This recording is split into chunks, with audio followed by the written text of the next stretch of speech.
Bismillahirrahmanirrahim. Assalamualaikum warahmatullahi wabarakatuh. Eh, Perkenalkan, kami dari kelompok 4. Di sini kami ingin mempresentasikan hasil UTS kami dengan judul Konsolidasi PT Bank Syariah Indonesia TBK. Oke, bisa di next.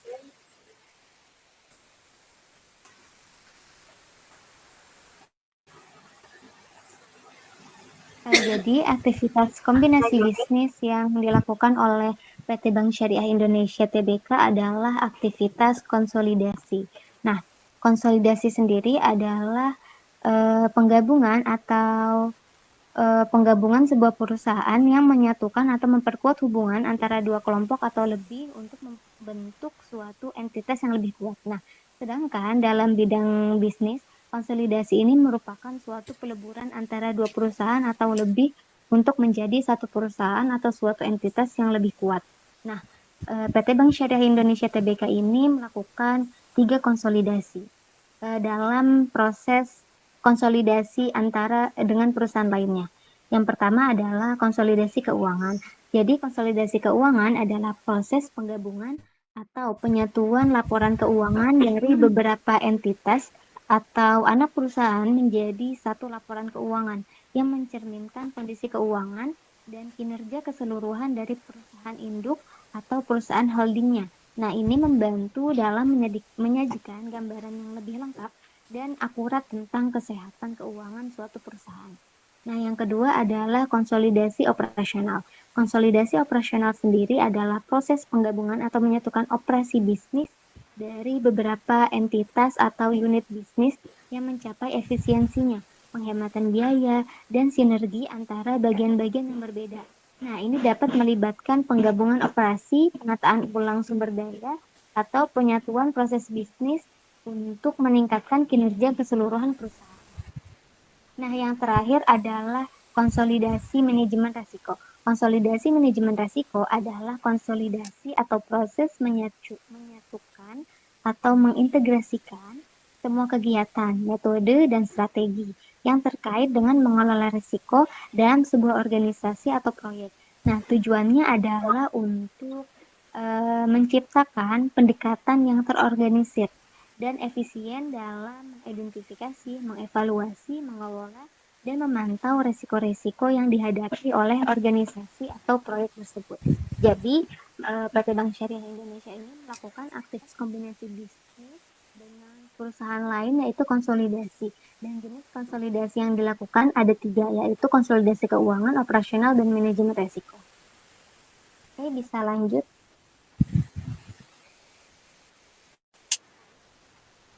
Nah, selanjutnya adalah perusahaan yang tergabung dalam konsolidasi atau aktivitas konsolidasi yang dilakukan oleh PT Bank Syariah Indonesia TBK. Nah, BSI ini merupakan hasil penggabungan atau hasil konsolidasi antara 3 perusahaan syariah besar di Indonesia.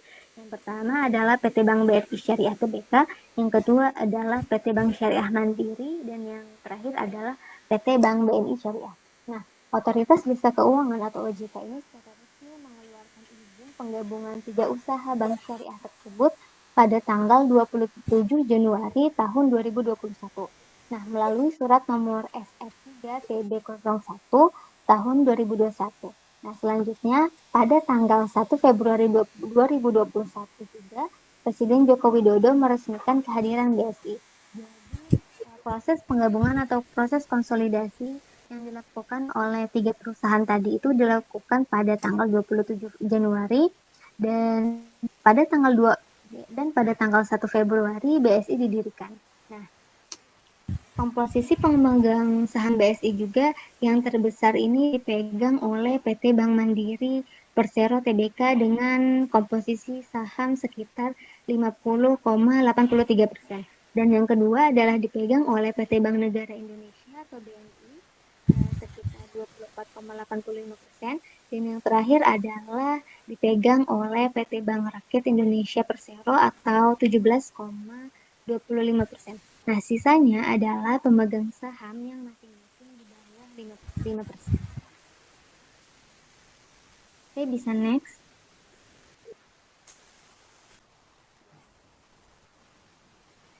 Selanjutnya adalah latar belakang terjadinya konsolidasi. Jadi merger konsolidasi BSI ini dilatar belakangi oleh komitmen pemerintah melalui Kementerian BUMN. BSI didorong untuk dapat bersaing di tingkat global.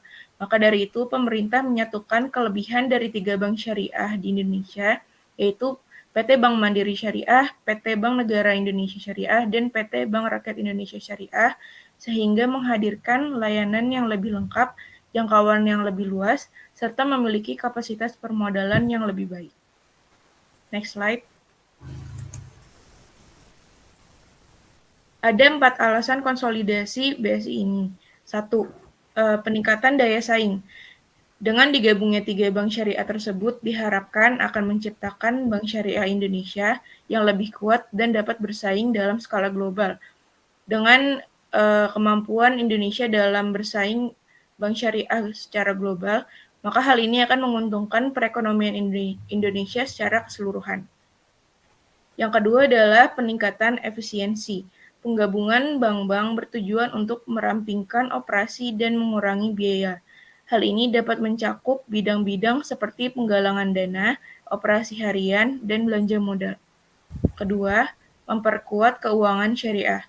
Pemerintah Indonesia ingin memperkuat posisi keuangan syariah sebagai pusat syariah global. Memiliki bank syariah yang lebih besar dipandang sebagai faktor kunci untuk mencapai hal ini. Dan yang keempat adalah kepatuhan terhadap peraturan. Peraturan perbankan di Indonesia mengharuskan pemisahan unit-unit perbankan syariah dari bank-bank konvensional. Penggabungan ini membantu untuk memenuhi peraturan tersebut. Next slide.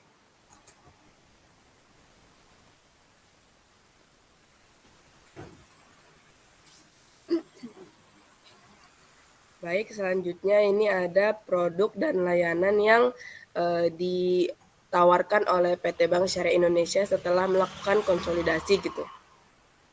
Nah, PT Bank Syariah Indonesia menyediakan berbagai produk dan layanan yang sudah disesuaikan disesuaikan dengan kebutuhan nasabah dari berbagai segmen gitu.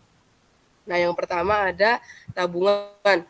Tabungan BSI sendiri menawarkan berbagai jenis tabungan, seperti ada tabungan mudharabah, tabungan wadiah, tabungan simpanan pelajar, dan tabungan efek syariah. Jadi tabungan yang ditawarkan oleh Bank Syariah Indonesia ini sudah berbagai macam gitu. Jadi dan yang pastinya tabungan ini tuh sudah disesuaikan gitu dengan kebutuhan yang terutamanya untuk orang-orang Muslim gitu. Yang kedua ada pembiayaan. Nah, pembiayaan BSI ini menyediakan pembiayaan untuk kebutuhan modal usaha gitu, seperti BSI Mitra Modal Kerja, BSI Kur Kecil, dan lain-lainnya. Selanjutnya ada investasi. BSI sendiri menawarkan investasi syariah seperti infak efek syariah. Yang keempat ada layanan digital. BSI menyediakan layanan perbankan digital seperti mobile banking, internet banking, dan notifikasi transaksi.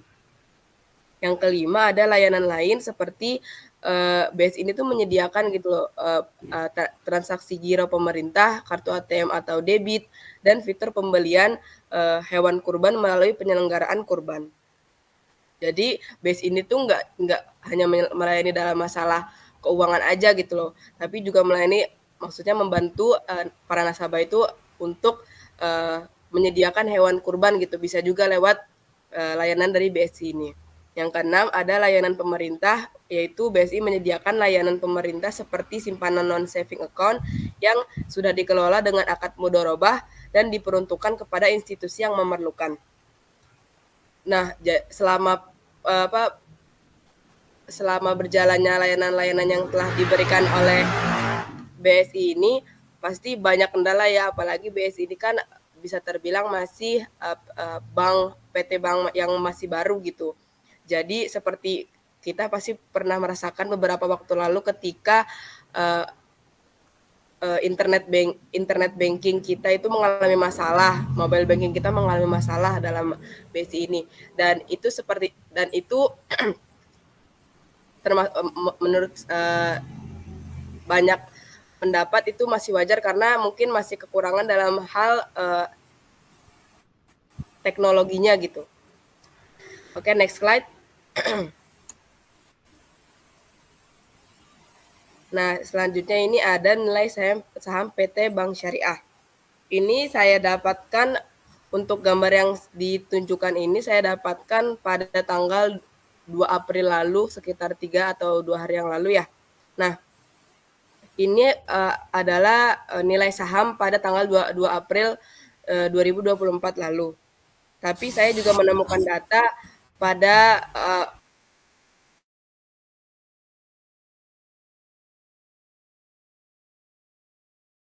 penutupan Rabu tanggal 3 bulan 1 2024 ialah Rp1.800 per lembarnya. Yang pada bulan Februari mengalami kenaikan, saham BSI diproyeksikan bisa menembus harga sebesar Rp2.700 per lembar saham. Dan pada April kemarin itu nilai saham BSI pada saat itu adalah Rp2.690. Jadi bisa dilihat di sini nilai saham PT Bank Syariah itu bisa mengalami kenaikan, bisa juga mengalami penurunan, yaitu tergantung bagaimana peningkatan kinerja perusahaan. Selanjutnya,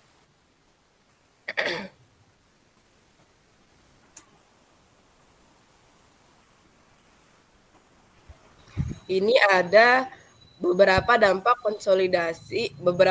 dari konsolidasi PT Bank Syariah Tbk. Konsolidasi BSI ini yaitu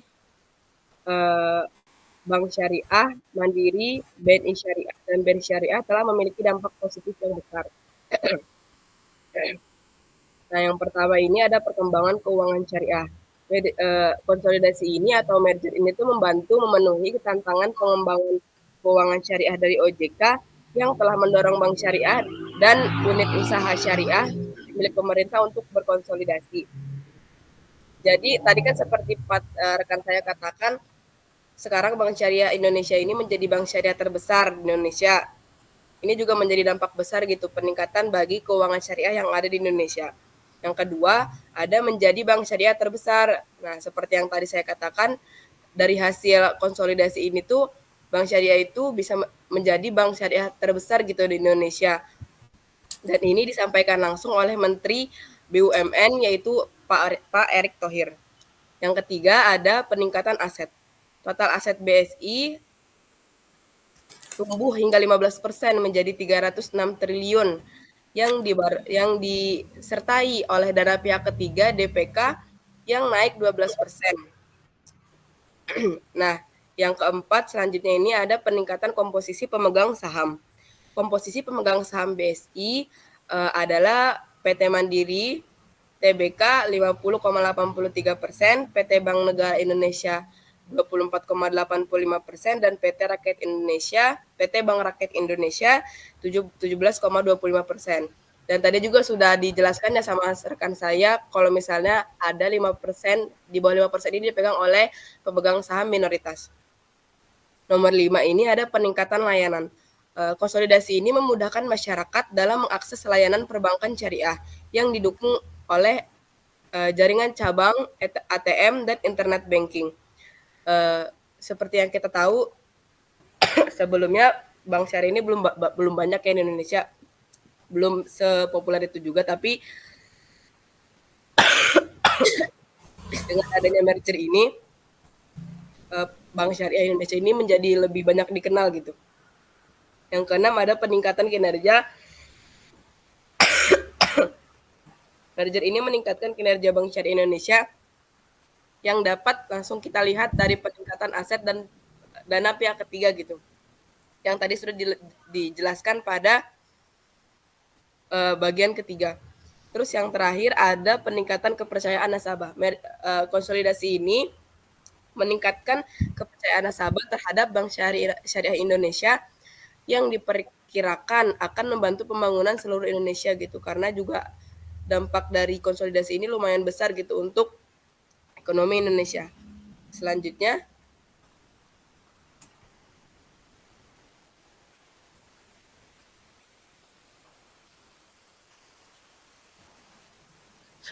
adalah nilai transaksi.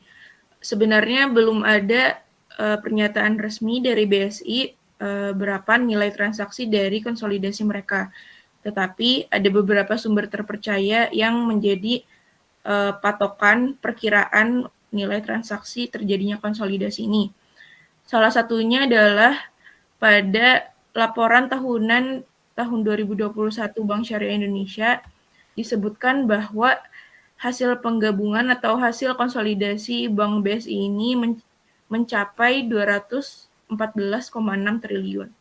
Jadi angka ini masih hanya perkiraan, jadi belum ada pernyataan resmi tentang nilai transaksi ini. Next slide.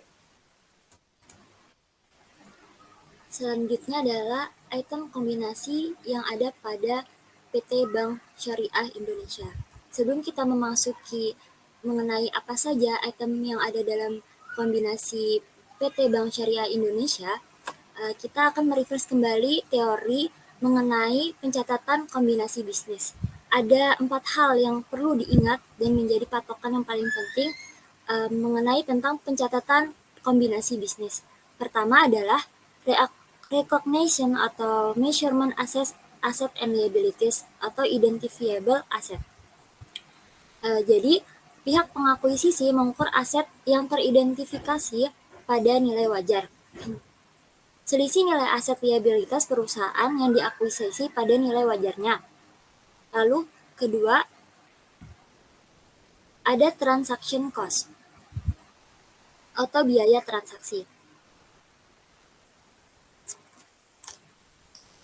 Jadi, biaya yang terjadi dalam kombinasi bisnis yang meliputi biaya legal fees, biaya vendor, atau biaya yang langsung terjadi pada kombinasi bisnis tersebut dicatat sebagai nilai expense.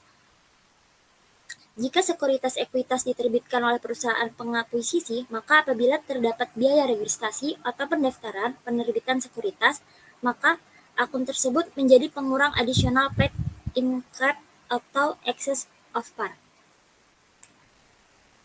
Lalu ketiga, ada consideration transferred atau imbalan yang dialihkan.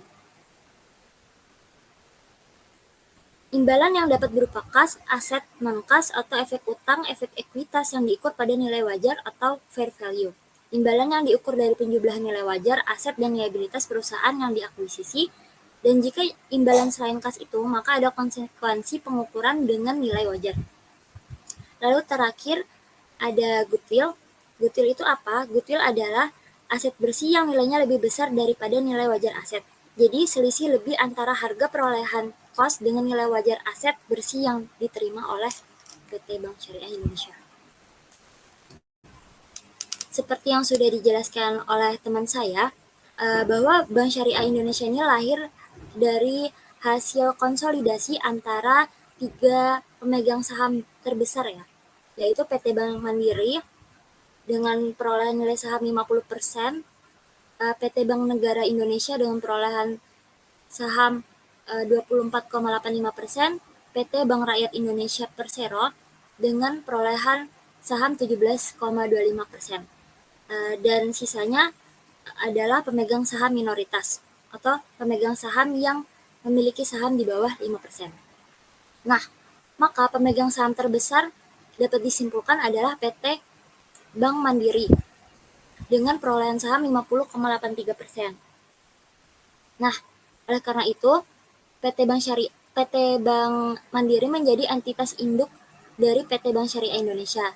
Nah, dapat kita lihat dalam laporan posisi keuangan konsolidan PT Bank Mandiri atas terjadinya transaksi dalam PT Bank Syariah dan PT Bank Mandiri.